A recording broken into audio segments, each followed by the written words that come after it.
Hoje, no mundo real, as duas principais famílias que são utilizadas são famílias TTL, né, que é a lógica transistor, e a família CMOS. Eu coloquei um texto aqui que eu acho importante, você não precisa decorar, conforme a gente for conversando nos próximos slides, vai ficar bem claro para você. Então, as duas principais famílias são a CMOS e a TTL, né, ambas empregam transistores, enquanto a família TTL emprega transistores bipolares, a família CMOS já emprega transistores unipolares. As duas famílias possuem características distintas, exigências específicas de alimentação e níveis de lógica totalmente diferentes. Os dispositivos lógicos CMOS operam em uma ampla faixa de tensões e consomem pouca potência. Então, CMOS consome pouca potência. Então, dispositivos que têm bateria interna, né, transportáveis, geralmente vão estar utilizando circuitos integrados, cuja a família lógica daquele circuito integrado é CMOS. Já a TTL tende a ser mais rápido, então, dependendo se você quer uma breve resposta, você vai empregar um circuito TTL, que é a lógica transistor, tá? Tende a ser mais rápido, porém apresenta uma margem de ruído significativamente menor, o que os torna mais suscetíveis a interferências eletromagnéticas. Essas duas principais famílias lógicas são ainda subdivididas em diversas subfamílias, com base em variações da tecnologia original. Então, hoje, nós temos praticamente TTL e CMOS quando empregado nos equipamentos, tá, de aeronaves. A grande maioria, ainda assim, é a família TTL. Então, vamos falar o que é esse negócio aí de família de circuito lógico TTL, que é a lógica transistor, tá? Elas empregam transistores bipolares. Então, quando eu olho para... Vamos pegar aqui a família 74, né? LS, S00 ou 74 S00. Esse Szinho que aparece aqui é o chamado transistor Scott. Então, quando você vê... Deixa eu pegar aqui a minha caneta. Eu estava esquecendo dela já. Se tiverem dúvida, podem abrir o microfone e perguntar, tá bom? Não tem problema nenhum, te mantém o mesmo padrão das aulas anteriores. Então, quando eu observo um padrão deste, por exemplo, 74 Sierra 00, esse Szinho que aparece aqui é do transistor Scott. Ah, Thiago, eu nunca ouvi falar, nem sabia, só achava que existia diodo Scott. Ou pior, eu nem sabia que existia diodo Scott. Diodo Scott está previsto nesse material, né, no antigo DAC, só que o transistor Scott não aparece lá. Então, por isso que é importante trazer isso nessa aula aqui, para a gente poder cobrir todas as lacunas de forma que você tenha sucesso. Tá? Então, eu vou identificar o tipo de família de um circuito integrado, tá, pelo tipo de transistor que ele vai empregar. Então, se eu estou utilizando aqui um transistor Scott, que é essa simbologia, ele só pode ser de família TTL. Aqui eu tenho transistores bipolares, que são os mais comuns, né, que geralmente o pessoal está mais familiarizado. Tá? Por exemplo, isso aqui pode ser um BC547, enfim. Ou pode ser um BC548, não sei qual está sendo empregado aqui. O que acontece? Este circuito integrado, inclusive foi o objetivo de pergunta, que eu coloquei lá o PDF, ele tem lá as suas portas lógicas. Como é que a porta lógica que aparece lá, ela vai fazer a comutação de 0 para 1, de 1 para 0? É através de transistores, através de alimentação, de resistores, tá? Então, aqui é a lógica transistor. Aí tem as minhas entradas, A e B, tá? E a minha saída. Então, lembra que eu coloco um zero significava aterrar esse circuito integrado, tá? E dependendo da função que ele vai acontecer, ou aqui na saída você vai ter, por exemplo, 5 volts, ou um terra, que significa o zero, tá? Então, essa lógica que acontece através de componentes eletrônicos, né, são tudo dentro de um chipzinho, de um circuito integrado, que faz esta comutação. Tranquilo? Então, para eu identificar um circuito TTL, uma família TTL, eu preciso verificar, preciso saber o tipo de transistor que é empregado. Essas famílias 74, esse LS00, esse Lzinho aqui é de low, baixa potência. Então, é uma família de circuito integrado, é uma família 74, de baixa potência, um baixo consumo, e o transistor utilizado é o Scott. Ok? Bem, tensão de alimentação de família TTL. TTL opera normalmente com 5 volts. Então, diversos elementos na aeronave, por exemplo, pegar na aeronave mais antiga, tem um altímetro codificador, conversa com transponder, tá?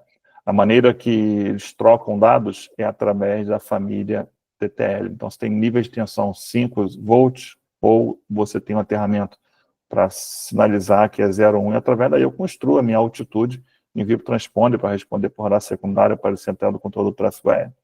Ok? Isso aqui eu retirei de onde? Eu retirei aquele datasheet, de um datasheet, de um circuito integrado qualquer. Tá?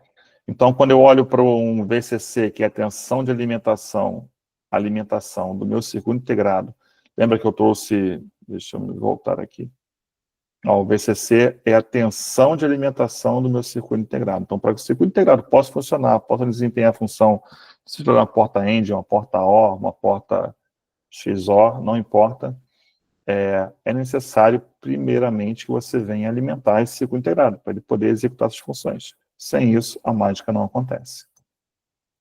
Então, isso aqui é um circuito integrado, né? Tem essa supply voltage aqui de 5 volts. Isso me remete a uma família TTL. E o que ele vai enxergar como nível lógico 1, por exemplo? Vamos pegar aqui uma porta qualquer, porta OR. O que ele entende como 1? Se porventura essa porta ou for uma família TTL, o que ele entende como 1? Qualquer nível de tensão que vai de 2,4 a 5 volts. Aqui tem a margem de ruído, não é desejável, mas é uma margem pequena, tá? E um valor chamado indeterminado. Esse valor aqui a gente vai procurar sempre fazer com que o circuito integrado não receba esse tipo de alimentação, porque o que é algo indeterminado? Eu não sei qual será o comportamento. Se ele vai entender como 1, se ele vai entender como 0, não sei. Então, o fabricante, quando vai pensar em projetar um circuito que empregue um circuito integrado ali, ele vai afastar essas possibilidades de chegar a 0,8 até 2 volts para que não haja confusão, tá? Ele pode se portar como 0, 1 e ter um resultado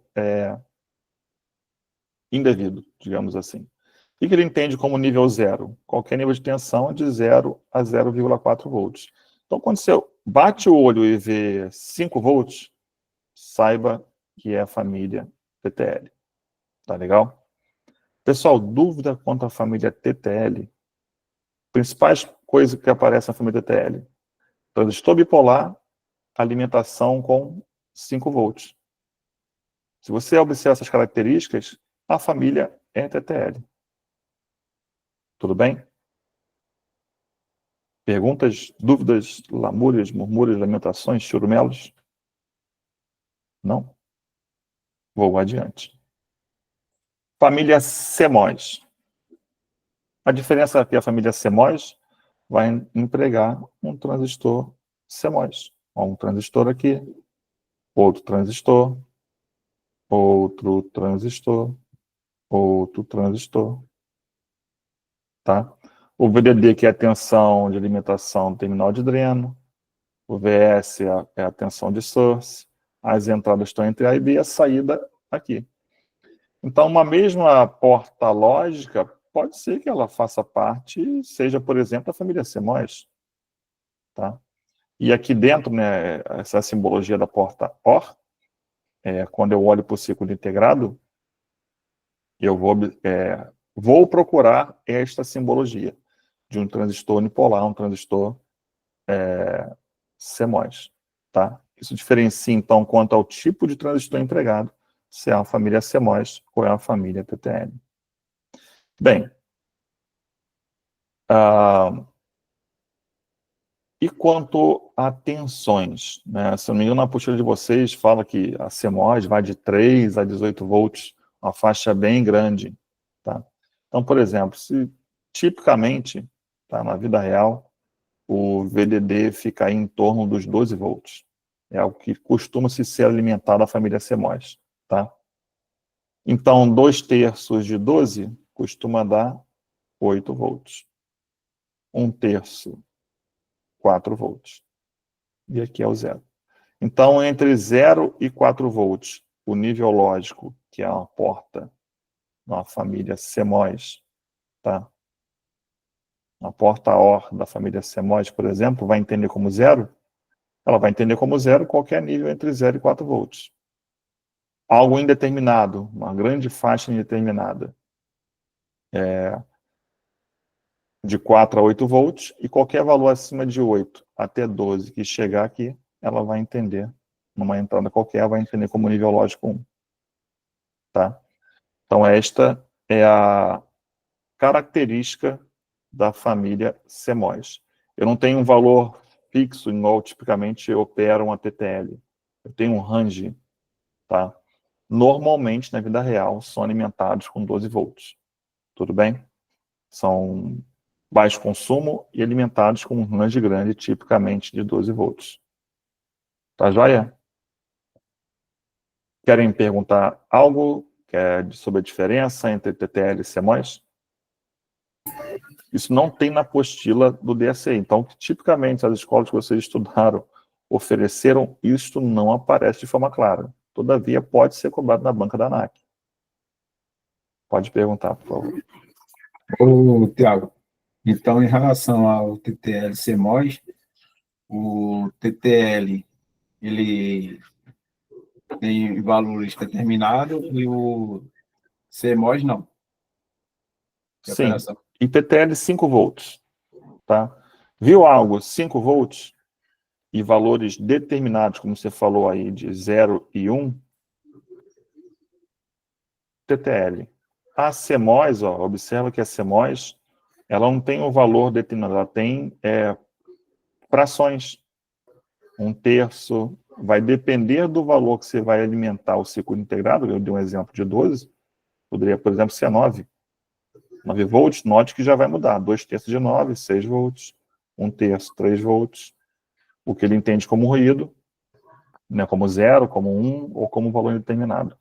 Certo. E em relação à potência, e o CMOS ele trabalha com baixa potência, né?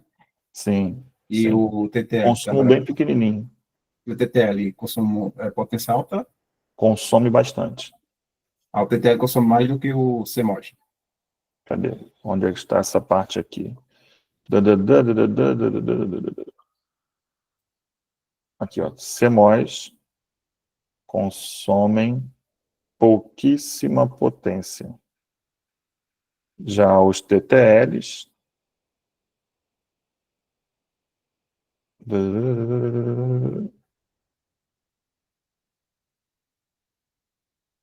muito embora acho que não estar aqui, TTL consumo é alto.